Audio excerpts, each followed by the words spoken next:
High friend, welcome to R N academy. তো যে সমস্ত ক্যান্ডিডেট এনএম জিএনএমের জন্য প্রিপারেশন নিচ্ছ তাদের জন্য মোস্ট ইম্পর্টেন্ট আজকে তোমাদের বিজ্ঞান থেকে তোমাদের কিছু প্রশ্ন নিয়ে আসা হয়েছে। এই প্রশ্নগুলো খুবই ইম্পর্টেন্ট প্রশ্ন। তো চলো প্রশ্নগুলো কী কী আছে আমরা দেখে নিই। এক নম্বর প্রশ্ন আছে, দেখো, জীবদেহের সমস্ত জৈব অণু তৈরিতে অপরিহার্য মৌলটির নাম কী? তাহলে অ্যাকচুয়ালি যেটা বলা হয়, জীবদেহের যে এই জীবদেহের মধ্যে কোন অণুটা সর্বাধিক সবটাতে থাকে? তো অক্সিজেন, কার্বন, সালফার, নাইট্রোজেন। দেখো প্রত্যেকটা জিনিস কিন্তু আগুনে পোড়ানো যায়, ঠিক আছে? তো এখানে এগুলোর মধ্যে জীবদেহের মধ্যে সবথেকে যদি কার্বন যদি না থাকে তা আগুন কিন্তু জ্বলে না। তাহলে এখানে কি আছে? কার্বনের পরিমাণটা অপরিহার্য, কার্বন কিন্তু সবসময় থাকবে, ঠিক আছে? তারপর 2 নম্বর প্রশ্ন কী আছে? দেখো 2 নম্বর প্রশ্ন কী আছে, যে শামুক ও ঝিনুকের খোলকে আছে কি আছে? ম্যাগনেসিয়াম কার্বনেট, ক্যালসিয়াম কার্বনেট আর সোডিয়াম কার্বনেট, একটা ক্যালসিয়াম ফসফেট আর একটা আছে ক্যালসিয়াম কার্বনেট, ঠিক আছে? তো কোনটা হবে সঠিক উত্তর? তাই শামুক ও ঝিনুকের খোলকে আছে, তোমরা সবাই জানো শামুক ও ঝিনুকের খোলকে কী আছে? তো সঠিক উত্তর হচ্ছে option C, calcium carbonate. Very very important প্রশ্ন। আর যারা আমাদের এএনএম জিএনএমের জন্য এখনও কয়েকটা দিন বাকি আছে, তোমরা যদি প্রিপারেশন চাও তো অবশ্যই তোমরা প্রিপারেশন করতে পারো 149 টাকা দিয়ে। 149 টাকা দিয়ে আমরা কিছু নোটস আছে, সেই নোটসটা দিব, তোমরা একটু চোখ বুলিয়ে নেবে, সেখান থেকে 100% তোমরা কিন্তু কমন পাবে, ঠিক আছে? আর আমরা তো প্রতিদিন ক্লাসের সে পিডিএফগুলো তাদেরকে দিবই। তো চলো, তো দেরি না করে আর লাস্ট কয়েকদিনের তোমরা প্রিপারেশন কিন্তু শুরু করে দাও, ঠিক আছে? তারপর নেক্সট প্রশ্ন কী আছে? দেখো, বৃষ্টির সময় জলের সঙ্গে কার্বন ডাইঅক্সাইড বিক্রিয়া উৎপন্ন হয়। বৃষ্টির সময় জলের সঙ্গে কার্বন ডাইঅক্সাইড বিক্রিয়া উৎপন্ন হয় কি? দেখো, সালফিউরিক অ্যাসিড, কার্বলিক অ্যাসিড না কার্বনিক অ্যাসিড। তো সঠিক উত্তর হবে 3 নম্বর। সঠিক উত্তর কোনটা হবে? 3 নম্বর সঠিক উত্তর কোনটা হবে? ভেরি ভেরি ইম্পর্টেন্ট প্রশ্ন। তো 3 নম্বর সঠিক উত্তর হবে carbonic acid. Very very important, option D. তার বৃষ্টি জলের সঙ্গে কার্বন ডাইঅক্সাইড বিক্রিয়ায় উৎপন্ন হয় কার্বনিক অ্যাসিড। খুব ইম্পর্টেন্ট প্রশ্ন।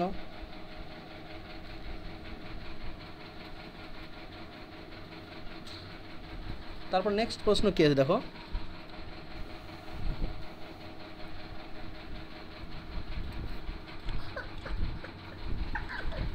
চার নম্বর প্রশ্ন আছে। দেখো, শ্বাসকার্যের সময় জীবদেহে গ্লুকোজ জারণে উৎপন্ন হয়।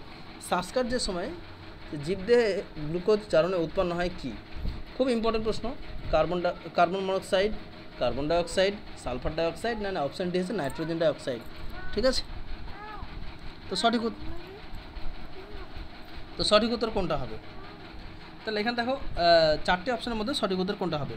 তাহলে সঠিক উত্তর হবে এখন option D, carbon die oxide. তাহলে শ্বাসকার্যের সময় জীবদেহে গ্লুকোজের জারণে উৎপন্ন হয় কি? কার্বন ডাই অক্সাইড, ঠিক আছে? তারপর নেক্সট প্রশ্ন কী আছে? দেখো 5 নম্বর, শামুক ও ঝিনুকের খোলকগুলিকে পোড়ালে উৎপন্ন হয়। তো শামুক ও ঝিনুকের খোলকগুলিকে পোড়ালে কি উৎপন্ন হয়? খুব ইম্পর্টেন্ট প্রশ্ন। সঠিক উত্তর কোনটা হবে 5 নম্বরের? তাহলে এখানে দেখো, carbon dioxide gas, sulphur dioxide gas, methane gas না নাইট্রোজেন অক্সাইড গ্যাস। তাহলে শামুক ও ঝিনুকগুলিকে পোড়ালে কি উৎপন্ন হয়? সঠিক উত্তর কোনটা হবে? অপশন এ হবে সঠিক উত্তর, কার্বন ডাই অক্সাইড গ্যাস। তো শামুক ও ঝিনুকের খোলকগুলিকে পোড়ালে কি উৎপন্ন হয়? Carbon dioxide gas. খুব ইম্পর্টেন্ট প্রশ্ন। তারপরে চলো নেক্সট প্রশ্ন কী আছে? দেখো, রূপভেদ আছে এমন একটি মৌলিক নাম কি? রূপভেদ আছে এমন একটি মৌলিক পদার্থ হলো কি?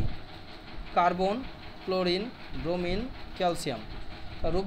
রূপভেদ আছে এমন একটি মৌলিক পদার্থ হলো কি? 6 নম্বরের সঠিক উত্তর কি? তো 6 নম্বর সঠিক উত্তর হলো অপশন এ, কার্বন।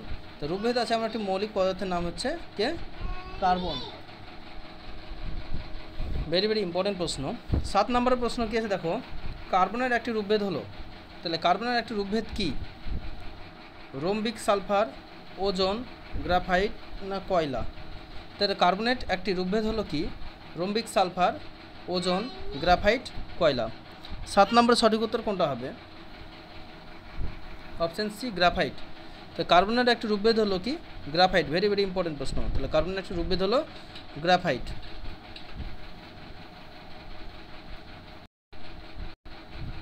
তারপর নেক্সট প্রশ্ন, খুব সুন্দর প্রশ্ন, 8 নম্বর প্রশ্ন কী বলেছে, সবচেয়ে কঠিন মৌল হলো কি?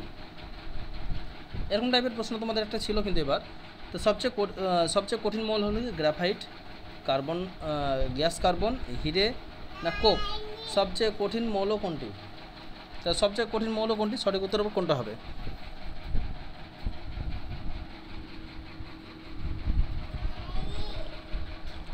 আট নম্বর সঠিক উত্তর কোনটা হবে? তো 8 নম্বর সঠিক উত্তর হবে অপশান সি। তোমরা সবাই জানো হিরে, ঠিক আছে। সবচেয়ে কঠিন মৌলের নাম হচ্ছে হিরে। 9 নম্বর প্রশ্ন কী আছে দেখো, তড়িতে সুপরিবাহী একটি অধাতু হলো কি? তাহলে তড়িতে সুপরিবাহী একটি অধাতুর নাম কি? Option A graphite, option B হিরে, অপশান সি গন্ধক, অপশান ডি হচ্ছে তামা। তাই তড়িতে সুপরিবাহী একটি অধাতু হলো কি? 9 নম্বরে সঠিক উত্তর কোনটা হবে? তাহলে তড়িতে সুপরিবাহী একটি অধাতু হলো গ্রাফাইট। এই গ্রাফাইটে কিন্তু তড়িৎ পরিবাহিত হয়। তোমরা ব্যাটারির যে একটা থাকে বা পেন্সিল রুলে গ্রাফাইট থাকে, ঠিক আছে। তারপর 10 নম্বরের প্রশ্ন কি বলেছে দেখো, অধিশোষণ ধর্ম আছে কিসে? গ্রাফাইটে, হিরে, চারকোলে না কোকের? তাহলে অধিশোষণ ধর্ম আছে কিসে? খুবই ইম্পর্টেন্ট প্রশ্ন। 10 নম্বরের সঠিক উত্তর কোনটা হবে? তা অধিশোষণ ধর্ম আছে কিসে? অপশান সি আছে চারকোলে। তাহলে অধিশোষণ ধর্ম আছে কিসে? চারকোলে। খুব ইম্পর্টেন্ট প্রশ্ন। তারপরে 11 নম্বর প্রশ্ন কি আছে দেখো, 11 নম্বর প্রশ্ন, বায়োগ্যাস তৈরি করতে প্রয়োজন। তো বায়োগ্যাস তৈরি করতে প্রয়োজন বায়ু প্রবাহ, উন্নত মানের কয়লা, গবাদি পশু মল, সূর্যের আলো। তাহলে বায়োগ্যাস তৈরি করতে প্রয়োজন, ভেরি ভেরি ইম্পর্টেন্ট প্রশ্ন। 11 নম্বরের সঠিক উত্তর কোনটা হবে? তাহলে বায়োগ্যাস তৈরি করতে প্রয়োজন হবে অপশান সি গবাদি পশুর মল। তোমরা জানো মিথেন যে গ্যাসটা থাকে, তাহলে বায়োগ্যাস তৈরিতে সেটা গবাদি পশুর মল থেকে মিথেন গ্যাস উৎপন্ন হয়। তাহলে বায়োগ্যাস তৈরি করতে প্রয়োজন হয় গবাদি পশুর মল। ভেরি ভেরি ইম্পর্টেন্ট প্রশ্ন কিন্তু। তারপর নেক্সট প্রশ্ন কি বলেছে দেখো, রান্নার কাজে জ্বালানি হিসাবে ব্যবহার করা হয়। তাহলে রান্নার কাজে জ্বালানি হিসাবে কি ব্যবহার করা হয়? Option B petrol, diesel, CNG না এলপিজি? খুব ইম্পর্টেন্ট প্রশ্ন, খুব ডাউট আলো প্রশ্ন কিন্তু এগুলো। হ্যাঁ, রান্নার কাজে জ্বালানি হিসেবে ব্যবহৃত করা হয় কোনটি? তোমরা সবাই জানো সিলিন্ডার আমরা ব্যবহার করি। সিলিন্ডারে কোন গ্যাস থাকে? LPG, liquefied petroleum gas. এই গ্যাস থাকে প্রোপেন ও বিউটেন থাকে, ঠিক আছে। তারপর দেখো নেক্সট 13 নম্বর প্রশ্ন কি বলেছে, একটি জীবাশ্ম জ্বালানি হলো কি? একটি জীবাশ্ম জ্বালানি হলো কাঠ, পেট্রোলিয়াম, মিথেন না প্রোডিউসার গ্যাস?